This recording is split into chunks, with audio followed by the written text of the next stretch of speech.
болот. Ошон үчүн мамлекет башчыларынан суранабыз. Ушул Казакстанда мындай да. Биз өзүнүн картошкасы бышканда 40 күнгө карантин кылып коет, бизден 1 килограмм картошка өтпөйт. Өздөрүнүн дыйкандары картошкаларын сатып, жайгаштырып бүткөндөн кийин эгерде керек болсо анан кийин картошка киргизет, керек болбосо киргизбейт. Биз дагы ошол методго өтүшүбүз керек дагы. Ошо Тажикстан менен Өзбекстандын границасын чып эле жаап туруп, мына биздин баткендиктер, лейлектиктер, кадамжайлыктар, токтогулдуктар, оштуктар өндүргөн баардыгын биз өзүбүзгө гана потребление кылып, эмне жетпесе анан кийин киргизишибиз керек. Ага чейин биз базарды толук биз өзүбүз контроль кылышыбыз керек. Мына бизде 6 миллион потенциальный покупатель туруп, биз болсо экспорт кылган шашылабыз да. Биз биринчи өзүбүздү толук камсыздайлы.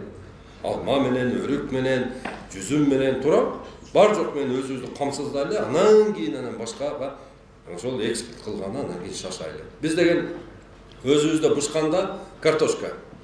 Тажик менен өзбекке 10 сомдон кармада коебуз дагы, мына эртеге жаз келет, көрөсүңөр. Абдулла бекер айтпаптыр десең. Базарда картошканын килограммы 50 сом, 60 сом болот, ошолордун картошкасы. Олордун картошкасы жегени болбойт. Ал деген, мисалы үчүн, эгерде өзүнө күнгө коюп койсоңуздар, ушундай бир калаатты бир жит чыгарып, сасып чирийт да, ошолчу. Страшный. Себеби деген ичи толтура азот, селитра, нитраттар.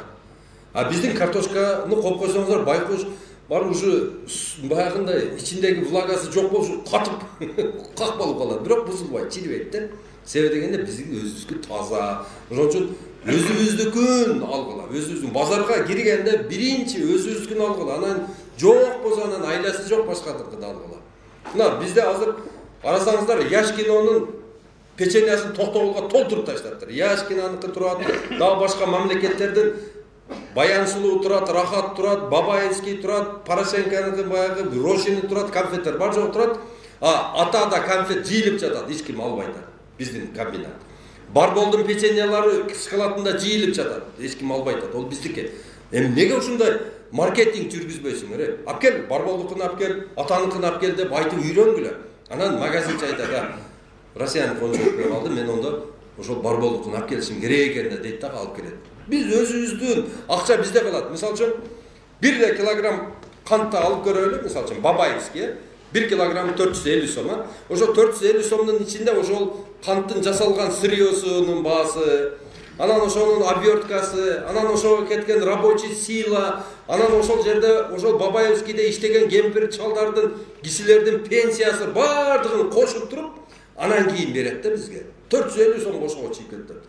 А биз болсо ошондо 450 сом бергенибизде ошол жака биз ошол россияндарды багып атабыз, ошолордун экономикасын көтөрүп атабыз, ошол неме. А эгерде ошол биздин өзүбүздүн өндүрүштүгө кала турган болсо, акча өзүбүздө айланат, эч жака кетпейт. Бул биздики болот. Ошого туугандарым, силерден сураныч, эч качан башка жактын бирдемесин албаңыздар. Ал жактан келсин, Россиядан, Кытайдан, башка мамлекеттерден келсин, техника келсин. Мисалы үчүн, как кургата турган аппарат алып келгиле, трактор алып келгиле, техника алып келгиле.